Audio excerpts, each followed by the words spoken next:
పెద్దలందరూ కూడా పూనుకొని ఆ కార్యక్రమాన్ని పూర్తి చేస్తున్న సందర్భంగా ఇక్కడికి విచ్చేసినటువంటి పెద్దలందరికీ కూడా హృదయపూర్వకమైనటువంటి కృతజ్ఞతలు తెలియజేస్తూ, సమైక్య రాష్ట్రంలో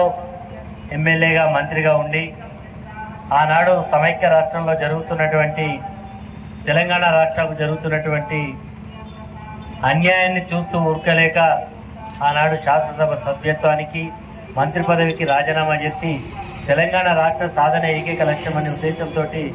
మరి మొదలుపెట్టినటువంటి నాయకుడు 2001లో తెలంగాణ ఉద్యమానికి గౌరవ చంద్రశేఖరరావు గారు నాయకత్వం వహించడానికి ముందుకొచ్చిన సందర్భంలో ఆనాడు ఒక ఆఫీస్ పెట్టుకోవాలంటే ఎక్కడ లేనటువంటి సందర్భంలో వారి ఇల్లునే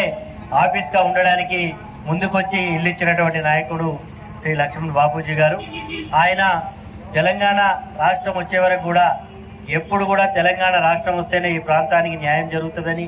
ఆలోచనతోటి ముందుకు పోయినటువంటి గొప్ప నాయకుడు అని చెప్పడానికి మనం ఎంతో గర్వపడాలి.